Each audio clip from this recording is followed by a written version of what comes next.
Hello, everyone, and welcome to episode number 160 of the Board Game Barrage podcast. I am your host, as ever, the best, Neelan, the Orange Tank. And with me, as always, are my fellow co-hosts, Mark and Kellen, the green and red tanks. How are you guys doing? Good, and I'll agree that you're the best, Neelan. How dare you? You know exactly what I meant. That's what you said. The best, comma, Neelan. I paused for emphasis. He's going to edit that out so that it's different. Exactly. It'll be one run-on sentence when it comes into the final episode. This week on the Board Game Barrage podcast, we're going to be revisiting 2020's resolutions.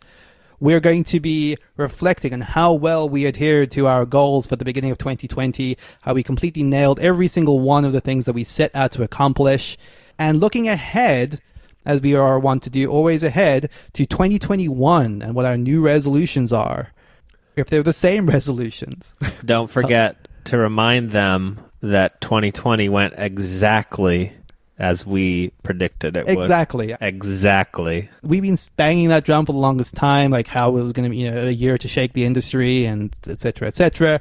We were proven right, as we always are. Also, we're less blue this week, which is good. Shedding some pounds. No comment. 2021, no different. Well, hopefully different. Yeah, hopefully quite different. But no different in how we're going to completely nail our resolutions one more time, I should say. But that's coming up later in the show. Before we get there, we're going to be talking about some very exciting games this week. We're going to be talking about Sprawlopolis. We're going to be talking about Bandada. We're going to be talking about Terramara. So let's kick it off with Kellen. Tell us about what you've been playing. Shut Up and Sit Down did a recent video by Tom on a bunch of the Button Shy wallet games. He did a long review of them. It's very funny. It inspired me to get back out a few of the Button Shy games that I have. Christina and I have Tussie Mussy, Circle the Wagons. But this week I am going to talk about Sprawlopolis, which I'm sure I'm saying right. Sprawlopolis. What could you be getting wrong? Yeah, what are you worried about? Sprawlopolis? I don't know. What do you mean? There's not a double L. Say it. Sprawlopolis. Sprawlopolis. There it is. You got it. This is hard to pronounce. I don't understand, Mark. Are you telling me that word is easy to pronounce? Yes. Sprawlopolis? Sprawlopolis. Sprawlopolis? Say it, Christina. Say it. Very easy. Okay, say it. Say it into the mic. I dare you. No, into the mic. Sprawlopolis. Yeah, there were some L's rolled in there somewhere. Sprawlopolis is a Button Shy game. Button Shy makes games that fit in these little cute wallets, and they traditionally have like 20 cards or less in them. Sprawlopolis is sort of a little city-building game where you are arranging the cards either adjacent to each other, kitty corner, or you're overlapping different sections of them, and there are different regions on each card that correspond to different colors and correspond to different types of zones, commercial zones, parks, industrial, residential. But what's interesting is that every card on the back has a different scoring condition. And so you set aside 3 of those each game, and that's at random, and then the other 15 cards will be the cards that you play with, and the 3 scoring conditions that you set aside will also add up to the total of points you need in order to win the game, which is kind of interesting, right? So some games you have very low threshold to win, but I assume you're scoring much less points when you use those cards. With that said, that's the most interesting thing about Sprawlopolis. This is probably the most well-received Button Shy game, and I think that they're ultimately just not for me. The rulebook says that it scales from 1 to 4 players, which is true. Technically. When you get to the solo play section of the rules, it says play is identical to the cooperative game, except you only have 1 hand of 3 cards to work with each turn. And so that means that in the 2-player game, right, the other player has 1 more card than that, so you have 4 cards instead of 3, and you're not allowed to table talk and show people your cards, so it's like functionally a solo puzzle. With that said, I do find it very novel. I find it very interesting, and for the price, one that if you're interested in solo gaming in this low card count but a lot of gameplay front, I love the fact that the scoring conditions are pretty disparate. So it's like having parks in a certain rows and blocks, you know, scoring things that are corner to corner, or you take one strip of your town and any one row or one column of your choice you score for. So there's a lot of disparate conditions, which will make each game different. Another novel thing is that you actually lose points for each road that you introduced. So you're sitting there trying to calculate the score that you'll gain for something minus the amount of roads that you're creating. And then you think, well, I'll try to reconnect that road later. So I appreciate that the game is willing to punish you, which I think is quite novel for something so small and so little. But you can also scale the game to make it easier, which is to say you don't lose points for your roads. And it's like, don't do that. It's like, sure, you could add 100 to each of your score as well if you wanted to make it easier. You would just win.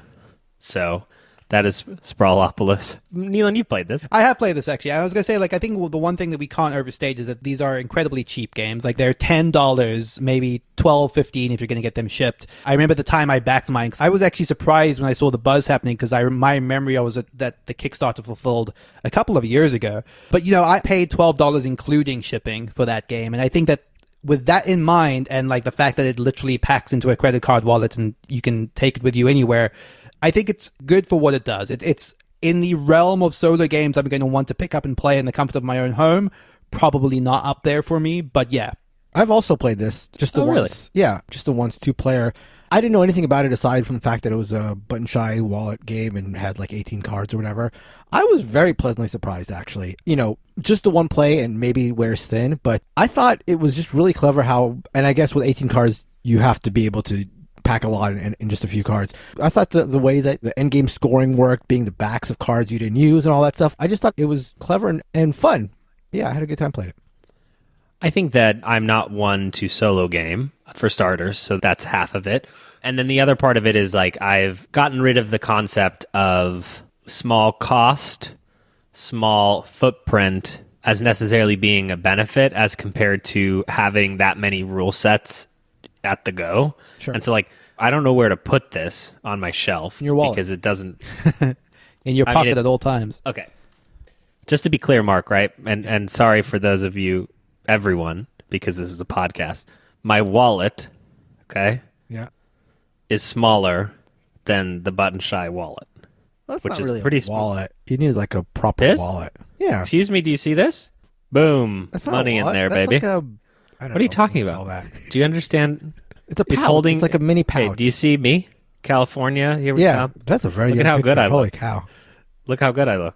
You don't even look like that anymore. Okay. Anyway. There was no point to that, so it can't stay in the episode. Yeah, okay. Quick question. Did you play this 2-player? Or just Yes. 1 player? So, okay. Yeah, no, I played it 2-player. But that doesn't really mean anything, right? When the rules say you can't talk to each other and there's no difference when you scale the game. It's Well- not... I would prefer they just label this game 1 player with an asterisk on it that says, you could also do this with more people. I think it's a big difference between 2-player and 1-player because you don't know what the other player is going to play. It's not like having... You know what the difference is, Mark? It's not so big. It's 1 player. The difference. Sure. So, yeah, if that's something you're interested in, I think it's very solid. It's just not for me, and I got to figure out how to move on from this. Sprawlopolis. So send me a self-addressed stamp mail envelope to room 606 Omni Hotel, and I will send you my copy of Sprawlopolis. Actually, this was not planned, but that segues pretty nicely into my game, which is a game called Bandada, which is currently on Kickstarter at the time that this airs. One thing I want to say before I start talking about it, in full disclosure, this was designed and developed by a friend of the podcast, Chase Runneman, in our Discord. So we have been involved throughout its development, and bear that in mind as we continue to talk about it.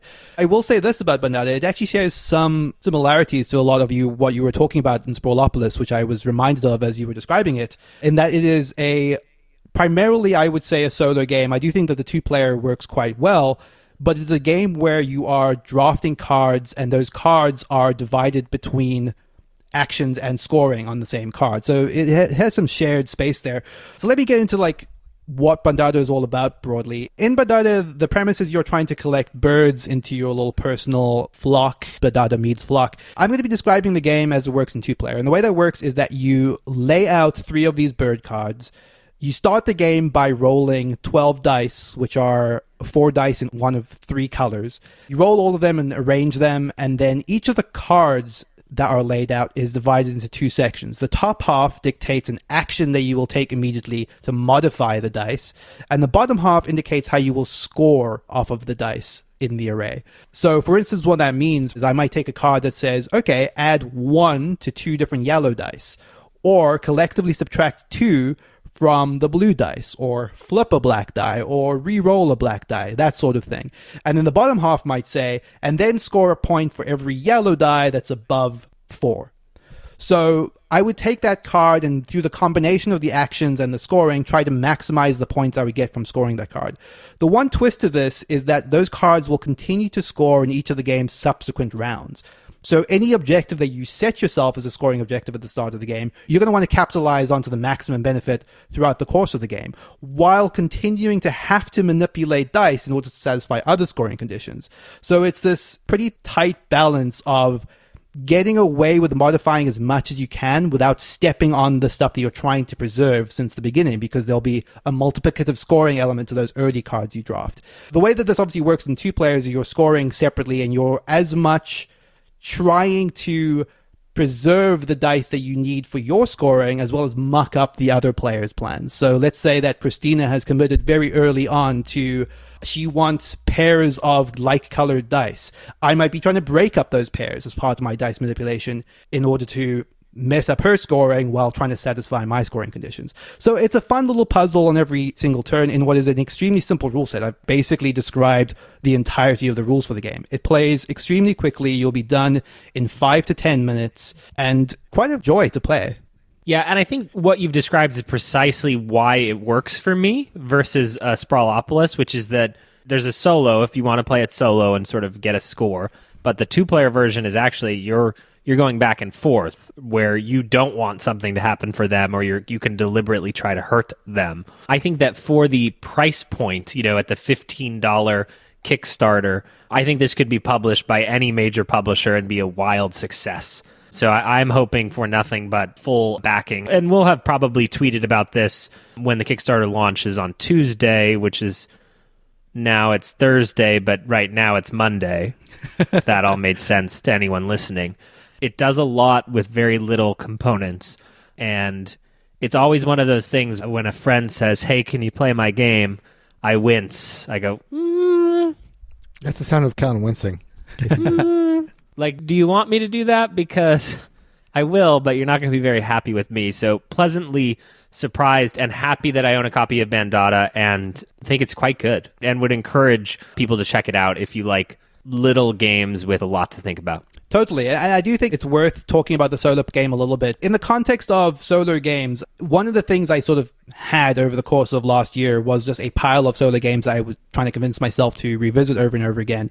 And funny enough, Sprawlopolis was on that pile, but I find myself kept returning to Bandada just because it is a small, pleasant experience. And I think dice manipulation is something I've genuinely quite liked a lot. And I enjoyed the puzzle of finding the best way to utilize those actions.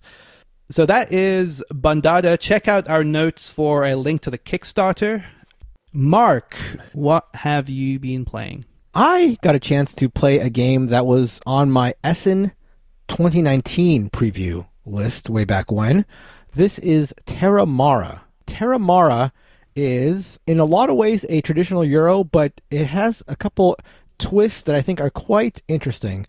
So when it comes to Euros, you've got different flavors depending on the level of interaction. You've got the Uwe Agricola type where it's a worker placement game and you block somebody out, and that's your interaction by taking a space. You go into space, nobody else can go into space, and that's level of interaction. And I think that is probably, when it comes to interactive Euros, that's the typical threshold for calling a game like sort of an interactive Euro or a passive interactive Euro. Terramara goes one level higher than that. It's interactive plus without being fighty. And I think vanilla, right? Multiplayer solitaire. Right. Then you got chocolate chip. Okay. Uwe Rosenberg. Okay. Right? I'm with then you. You got double chocolate chip. They double the chips. It's not a different flavor. Right. We're not talking Ben and Jerry's here. We're not talking Hansa Teutonica. We're talking double chocolate chip. Wait, what is Hansa Teutonica in this? Ben and Jerry's. Cookie dough. Amazing. Wait, Ben and Jerry's is not a flavor? It's a quality bar. Like Chunky Monkey. Just throw it in there. no, not Chunky Stephen Monkey. Like Colbert's half American baked. Dream. Half baked. Cherry Garcia. I like Cherry Garcia. Oh, excuse me, sir. What's wrong with Cherry Garcia? Gar- You don't like it? Okay. I like it a lot. I like Double chocolate chip. No, I don't Big want cherry. cherries in my ice I cream. love big cherries and ice cream. Yeah, cookies in my ice cream. All right. What moving about on. Netflix and chilled? That's pretty good too. That's haven't new. I haven't tried that. Yeah. Anyhow, Clearly. back to the regularly scheduled program. So this is double chocolate chip. I don't know where the analogy is, but that's what it is. So it turns up the interactive dial without being very conflict heavy fighty. And the way it works is that you've got a lot of trappings of Euro worker placement. You've got spots on the board and you can put your worker there. The first level of this heightened interaction is that a spot is not blocked when you put a worker. There's room for a second worker. However, the only time that you can put in a second worker is if it fits one of two criteria. You use your El Grande, your chief token, which can go anywhere. There's a further step where if you put your chief in first, then nobody can go there. So then you are truly blocking off a spot. But if there is a worker there, you can put your chief there, or you can put a regular worker in there as well, as long as you have a higher military strength. And this leads to one of the tracks of the game. And this game is a Euro in the fact that it has multiple tracks, but the tracks are sort of incorporated into this board in a very organic feeling way. And it's not just sort of like the Terra Mystica, just 3 tracks sitting there. One track is this military track, which is pretty much a general track, but the other 2 tracks is one is a canoe track, or you're moving this canoe across a river, which it's still just a track, but thematically it sort of disguises itself. And that track that you're moving down the river, what you're doing there is the farther down the river you go, the more of these cards become available to you. So at the beginning of the game, there's an array of, say, 8 cards along the bottom of the board, and you can only take from, say, the first 3 cards. But as your canoe moves further down the river, wherever the canoe is down the river, that becomes the new length of the tableau that you're able to access. So when your canoe is all the way down the river, now you can access all the cards along the bottom of the board because your canoe is past all of them. So that's one track that is sort of disguised or done well. The other track is down the side of the board where you're moving your stagecoach down and you're picking up bonuses and resources. So there you've got these different tracks that give you typical Euro game bonuses, but they blend into the theme of the game in a really nice way. The other way that interaction is heightened in this game, and sort of the crux of this game, is that the game is 5 rounds long and there are 5 levels of worker placement spots on the board. Every round, you're going to be flipping over the worker placement spots that correspond to the round you just completed. So at the end of the first round, you're going to take the first round worker placement spots and flip them over so they're no longer available, and you're going to take your workers back that were on that row. However, as you go down the board, the worker spots get better and better. So the 5th round worker placement spots are the best. They're at the bottom of the board, and they give you the most resources. And those spots are available to you at the beginning of the game. So at the very first round of the game, you could take a worker and place them all the way down in one of those 5th round worker placement spots, but you're sacrificing that worker. You'll never get them back. And so you may not want to commit that far, but you're looking at that 3rd round worker placement slot that gives you quite a bit of resources, much more than the first round. And you say, you know what? It's worth it for me to grab that right now and get a really nice boon. Maybe you're falling behind on the military track. You know you're never going to be able to put your worker in where somebody else is. And you say, you know what? I'm never going to be able to fight for a spot up here. I've got to sacrifice and take, more resources down there. And maybe I just don't get my worker for a couple rounds. So that's a very interesting aspect to the game. This game is chock full of decisions to make. It's a game where you're not going to be able to do everything you're sort of going for. There's cards that you can get that I've mentioned before along that canoe track that give you in-game powers and end-of-game scoring, and it's another consideration you have to make. Just a lot of really interesting aspects to it. One thing that I will mention as well, a little side note, is that I think it handles the typical worker placement spot for first player really well. So in a lot of games, there's a spot available, and if you take it, you become the first player. This game has a little bit of a spin on it that I think is really, really clever. When you take that spot, you take a card, and that card tells you what each player will get as a bonus. And so if you take the spot, the first player gets a bonus, the second player gets no bonus, and 3rd and 4th players get bonuses. When I first saw that, I didn't really get why that was a thing. But when you think about it, it's a really nice way to mitigate that whole thing where the second player benefited just by the fact that he sits next to the first player. Right. So the second player gets no resource, but his reward is getting the best benefit in terms of passive turn order. And so that's his reward. He gets no other resource, he just gets the benefit of going second. I just thought that was really clever. Yeah, I feel like it's kind of rare to see like any like turn order considerations outside of like starting resources. So like having that baked into it is that's smart. Yeah, and so in a lot of ways, a typical worker placement game, but I think it does enough things different that I really think this is a clever game, and one that if you're interested in Euros, if you don't mind a little bit of interaction, it's a really, really nice diamond in the rough. I would definitely recommend Terramara. One thing that you've not mentioned, Mark, that I'm just discovering now for the first time is that like this is from like the design team of like Coimbra, Grand Austria Hotel, Yes. Leonardo da Vinci. Like there's some fantastic games in that pedigree. Absolutely, yeah, definitely. Very cool. That gets me very interested in it. Yeah, it's not that you're saying these cool ideas should be stolen by a good game. You're saying it has cool ideas and you should try it. Yes, I'm saying it is a good game. I want to play it. Let's do it. But you did describe the canoe mechanism, and I want to steal this, okay? Yeah. For my Euro game, for Kellen's Euro game. Yeah, what you're working on. Yes, I've tirelessly. Long story. Yeah. Yeah. It's just the score track. I'm just going to replace it with a river and canoes. And then someone says, oh, it's a victory point game. No. It's just whoever gets furthest down the river. Right. And then they'll say, it's, oh, but you go up in victory point. No. It's a canoe VP, go down the river. You see what I'm saying? And then you never have to admit that it's just a VP game. And my favorite part about that, about you incorporating that into your game, is it works perfectly with the theme of your game. What's the theme of your game again? I forget the theme of the title. I'm a little shy now. It's about the schooling system. At least someone's finally talking about that in the board right. game space. So that is Terramara. So before we get to our feature topic, we're going to read a review. Yeah, as a reminder, one of the best things that you can do for Board Game Barrage is leave a review wherever you listen to the podcast. Not only does it help just keep us going out of the kindness, but it also helps discovery of the podcast. So if you've been listening, we'd really appreciate a review on any major podcast platform or wherever you get the podcast. Very much appreciated. Really meant a lot when we saw this one. It felt very special and figured we wanted to share it with the rest of you. This review comes to us from Tickmaline. It's titled "The Light in My Day, Switch in My Head." They said, Board Game Barrage, I listen on my headphones walking past the trauma bays coming into work, preparing to do my part to save lives. It energizes me and makes me smile. I listen as I walk out to my car, often too late at night to drive home to see my family before their bedtime. It energizes me and makes me smile. BGB is a switch in my head, a light in my day, an injection of joy. It will take me a long time to listen to all of the podcasts at my current rate, but I have years to go before I retire, so keep it coming, please. Which is just lovely. Amazing.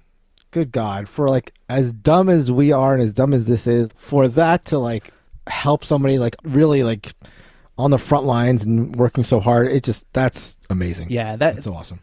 Yeah, I was very moved by that when I first saw that, when Kellen shared it with us. It's such an incredible thing to like know that we're providing comfort to people that certainly need it in these times.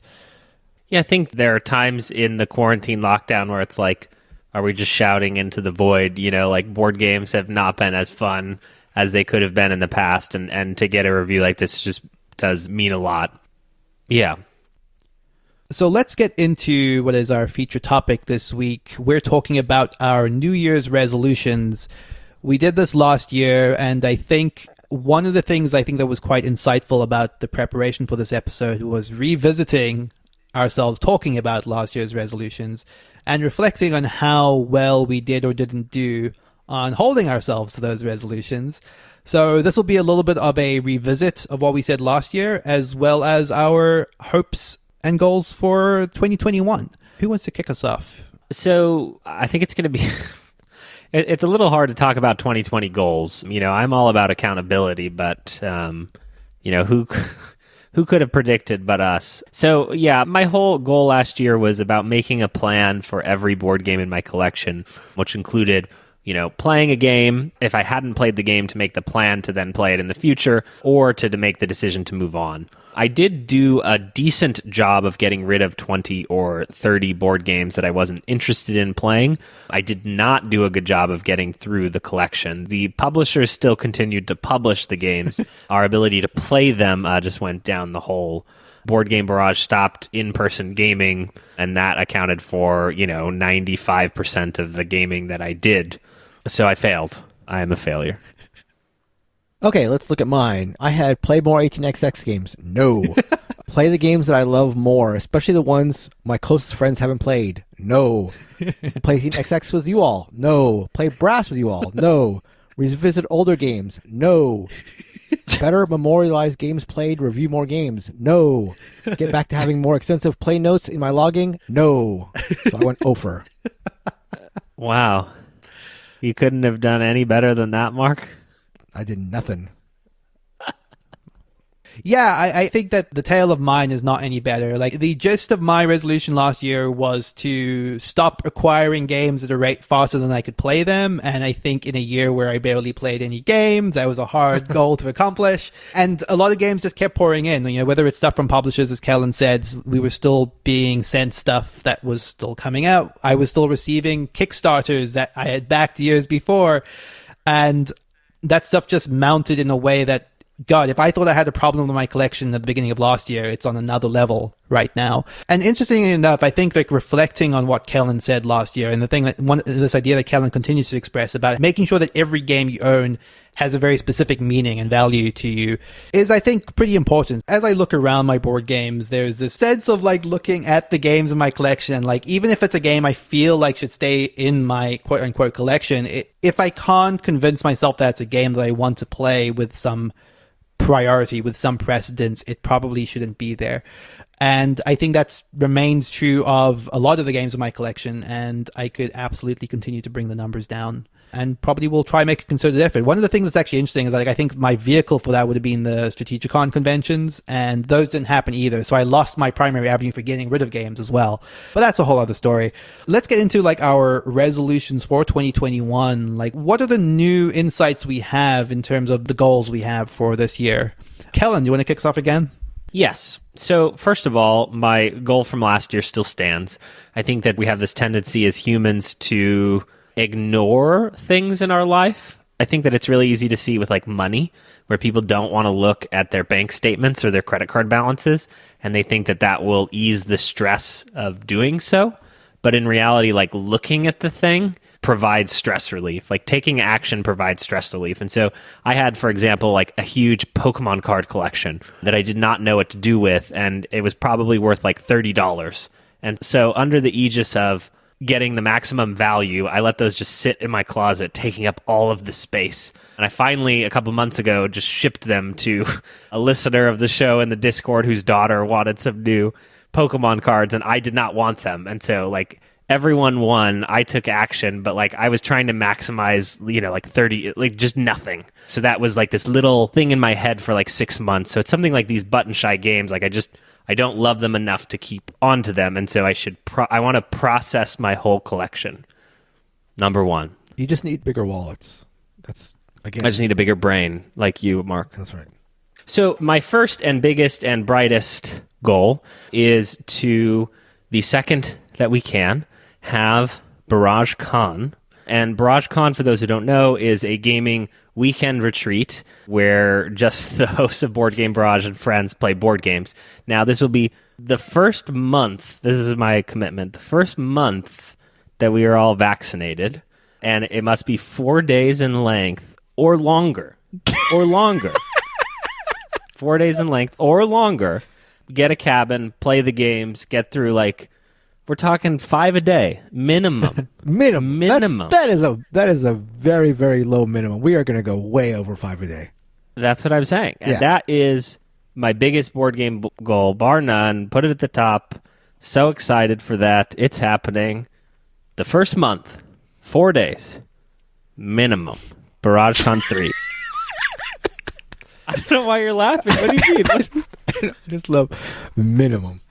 Okay, goal number 2. I would like to, and this one's a little bit weird, I would like to play.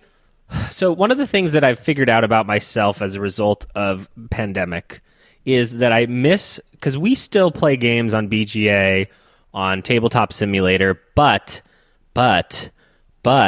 the meeting new people through game night is something that I am not getting anymore. which is like those sort of casual moments or those interpersonal relationships where you meet someone, you do something with them, and then you disperse.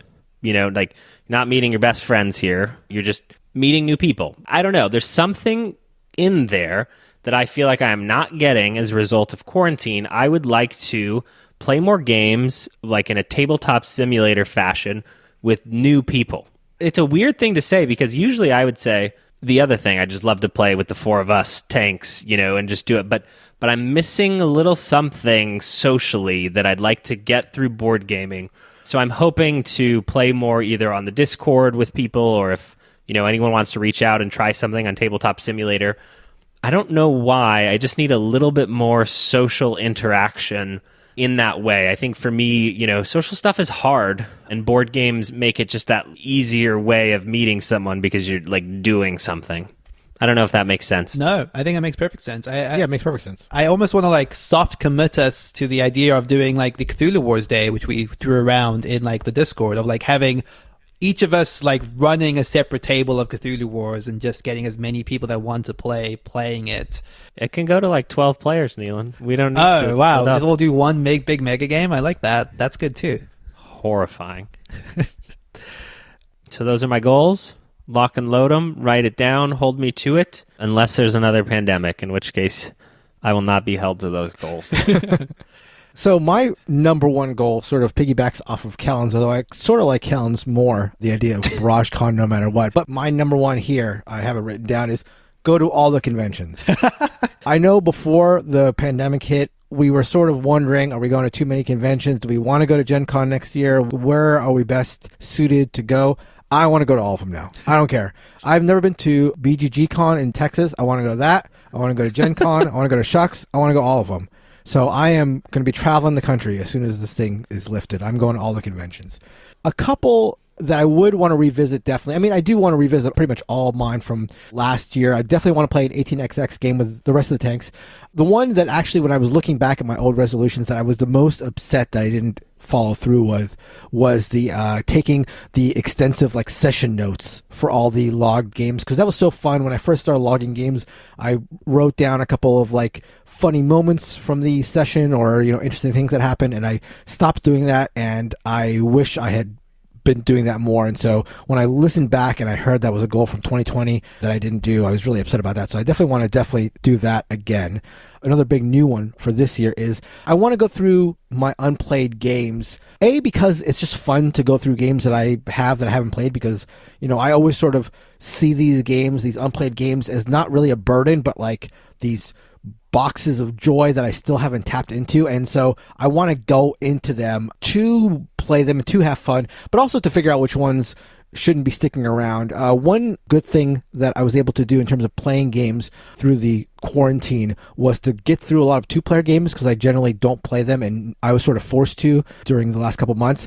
And so I got to play some games that I probably wouldn't have played for a while. So I want to do more of that, getting through games that are on my unplayed list and seeing what those are like.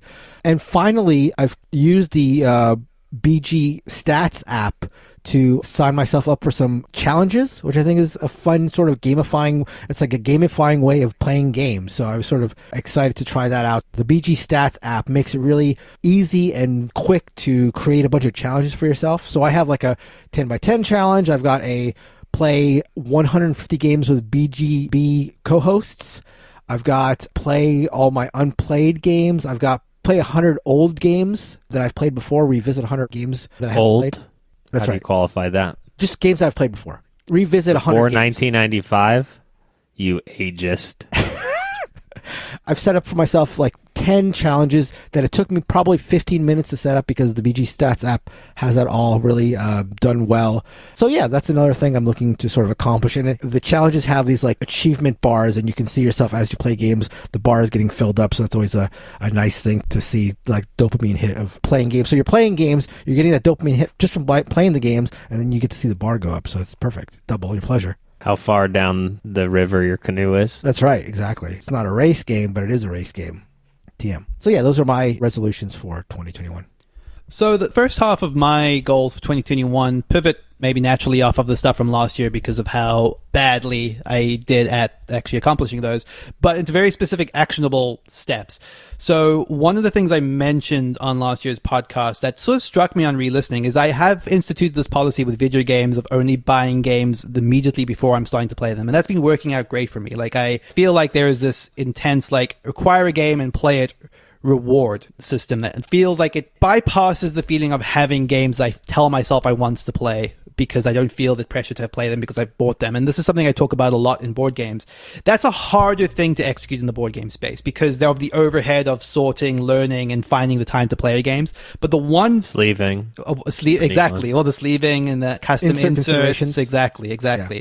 But the one actionable thing I very much can do, which I think is anathema to this entire idea, is backing Kickstarters. The idea of investing money and hype in something that's only going to pay off 2 years down the line where I may have entirely lost all enthusiasm or immediate interest in wanting to play that thing is something I kind of really want to try distance myself from this year. This was mostly motivated by someone in the Discord asking me how many unfulfilled games I had on Kickstarter, and it was kind of an embarrassing amount of stuff that I was still waiting on that I had backed. And the reality is that what happens... there's those games come in, and in the case of something like the Anachrony Infinity Box, which I just received, that is now this massive freaking thing that takes up half of my apartment. And I don't know when I'm going to play that. I want it, and I'm glad I own it, but it's just that the investment I had at the time I purchased it versus what I have in playing it now is not one-to-one. Or you have situations like Seventh Continent, which is a game that you're not really excited to play. Exactly, which I discovered that I didn't want to play like before I'd even received the entirety of the content. I mean, and that's true of a lot of stuff. The two-wave Kickstarter is so common now. Nemesis, I felt I wanted to move on before I'd received all of Nemesis as well. And it's just such an absurd situation to be in. The paying and the investment of my happiness for like an unfulfilled promise 2 years in the making is just not something I want to be a part of my board game routine anymore. And I think that also extends to generally how I approach games, of just trying to be a little bit more cognizant of knowing that if I am acquiring something, it is something that I will play in the very near future. And in addition to that, if I don't play it within a short amount of time, or if I play it once and it doesn't hit as much as I want to, being more willing to move on from it and devote that time to something else.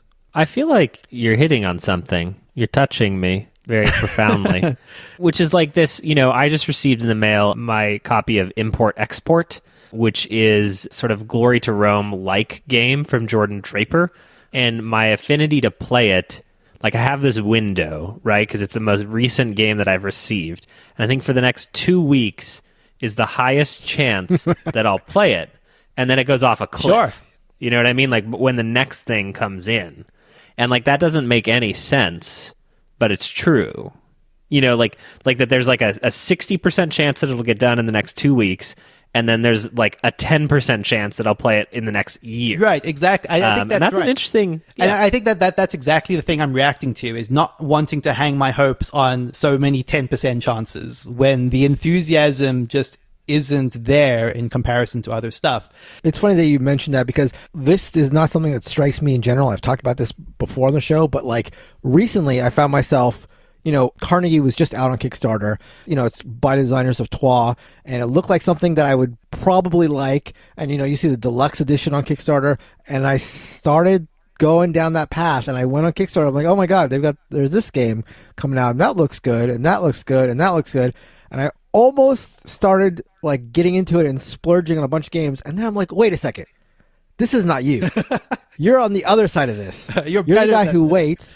That's right. Exactly. And so I backed off, and I just realized, no, you're the guy who waits until the game comes out. And if it's good, I'll pay a little bit of a premium to get it. That's fine. And if it's bad, or if it's something that is maybe for me, or, the reviews are in and it's not catching fire, I'll be able to get it at a steep discount. Right. And so that's the place, but it's hard. But it's the absurdity, right? It's the absurdity of that, like looking at your frame on this video chat, like there's probably more unplayed games there that you could do in a week or a month. You know what I mean? And yet you're like on your computer going, oh man, Carnegie, right. It's time. Right. Yeah, exactly. Totally right. I mean, that's another thought I had, is like, wait, why am I so excited about this game that I don't really know anything about, when I've got good games that I haven't played, like literally in the same room where I'm thinking about clicking on this game. Yeah. It makes no sense. And I think that's why Kickstarter especially is for exactly that reason, Mark. It's the unknown factor. It's like investment in something that you literally don't know anything about,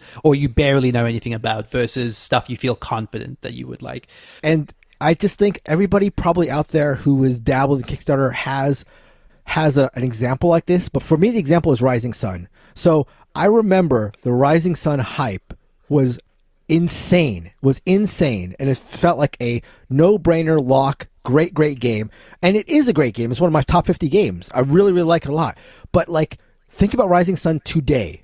Like, yeah, it's a great game, but you can get it. Right. Like, it's not some, like, unattainable thing that you got to get it right now or you're never going to get it. Right. So it's like the hottest game now feels like it's a get in or you're never going to get in situation. But if you just think of previous hot games, 90% of them, with some time, become just another game. Yeah.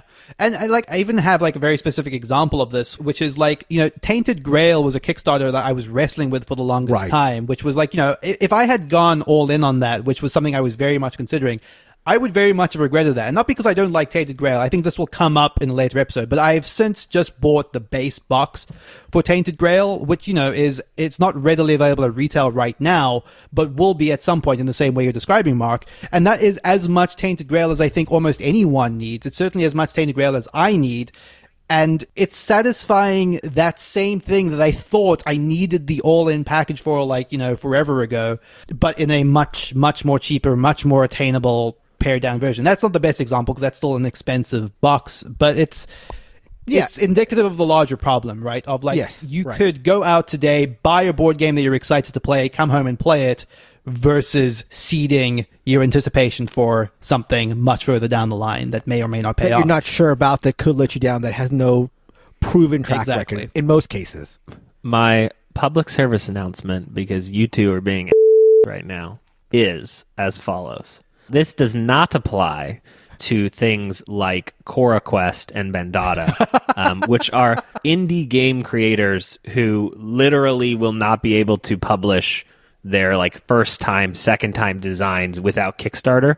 We're talking about Cool Mini or not. Sure, exactly. That has more money than all of us collectively combined could ever possibly have ever. Making Onk, which I spent $250 on, red card Kellen, versus, like these indie publishers where I feel some pleasure in helping support them just by virtue of wanting them to succeed at making something, putting something into the world, and am proud to help them. So Kickstarter can be useful from that perspective. Exactly. I'm glad you said that, because I don't want this to be taken as like an indictment of Kickstarter as a platform. It's specifically where I allocate the projects on that. And I found myself backing a lot of these all-in big multiple box projects, and that is not a good use of even my Kickstarter time.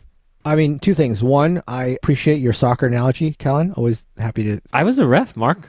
Oh, yeah, that's right. I keep forgetting that. I have red-carded parents at under 14 soccer games. That's right. I didn't want them on my field. So you have the authority. You have the authority to red card yourself. So That's right. That wasn't loosely done. The second thing is, I absolutely totally agree that things like Cora Quest and Bandada are perfect examples of when Kickstarter is the right way to go about backing a game and supporting designers. That's a great point. I'm glad you brought that up. And I think not everyone is like this, but I am. I think it's important, and I'd love to hear other people's 2021 board game goals. For me, engaging with the hobby is in part having a goal for the year. I think others are not like that. They just like playing games. They just like buying games. I would encourage you to think about it. Think about what you want to get out of board games this year, and then make a plan to achieve that. And I'd be interested in what that plan is for you, whether it's, playing more light games or more party games, or, diving headfirst into like 18xx land and, some of the historical, more simulation type games. There's a lot of things you can explore, and unless you make a plan to get there, you're not going to get there. So one of the little things that we like to revisit that we did last week that we would like to bring back into regular rotations, the stuff that we're looking forward to in the board game world. No, do the theme song, Neil. The jingle? Things we're looking forward to. Kellen. Wow, that was so good for off the cuff, I think. Yeah, I don't know if it actually is.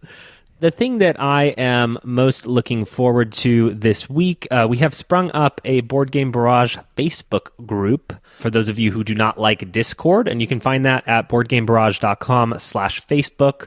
Over the last week, we've gotten over 450 members, all chit-chatting about board games, just another space to interact with us.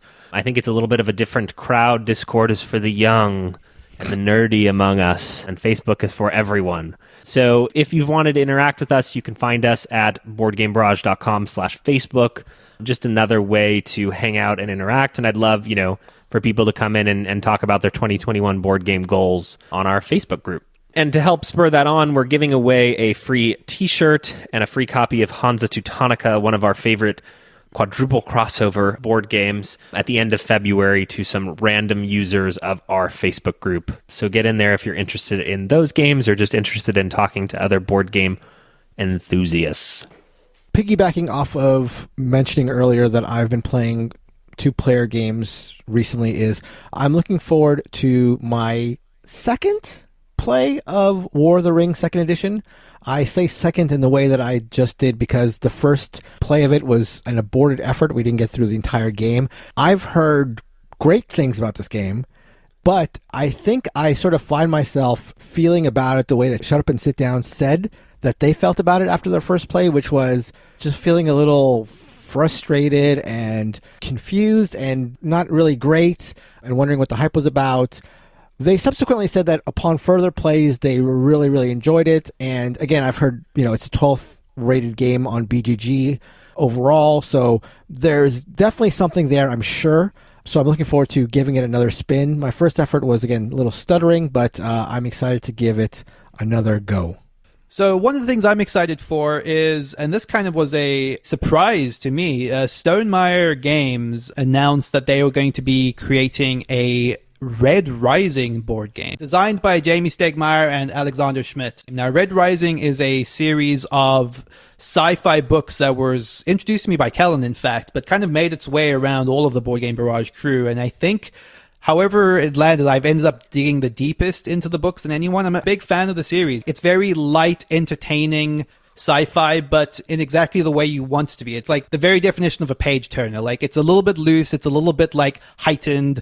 We've described it as very anime in terms of how it's like just a heightened reality, but it is good stuff. So the premise of taking that book, and I know that Jamie Stegmaier happens to be a big fan of the books as well, so the premise of taking that and having a fan produce a board game rendition of it is something that's pretty exciting to me. I have no idea how it's going to bear out. So Stonemaier Games has made some of the biggest games in board gaming in the last 10 years. Scythe, Wingspan, Viticulture. And the thing I love about this is just he loved the theme. And so he's like, I'm going to go get it. And like there's something so cool about that. He's like, yeah, man, I love Red Rising. And like as a fan of the books, just him going and getting that, and he's talked in the past about how he was trying to get it and couldn't get it and now has it. It's just cool. That level of devotion to it and wanting to do it right just gets me super psyched to give Red Rising a go when it comes out. Licensed games are very hit or miss for me, but still eagerly excited for this one. That's going to do it for this episode. Thank you, everyone, for listening. Thank you, as always, for being a fan of what we do. You can reach out to us on email at boardgamebarrage@gmail.com. You can reach us on all of our social media. Please check out our new Facebook group. That's at boardgamebarrage.com/Facebook. And as ever, come chat to us in our Discord at boardgamebarrage.com/Discord. Thank you to Heart Society for our intro music. What's on Your Mind, Kid? Goodbye. Bye-bye. Good night.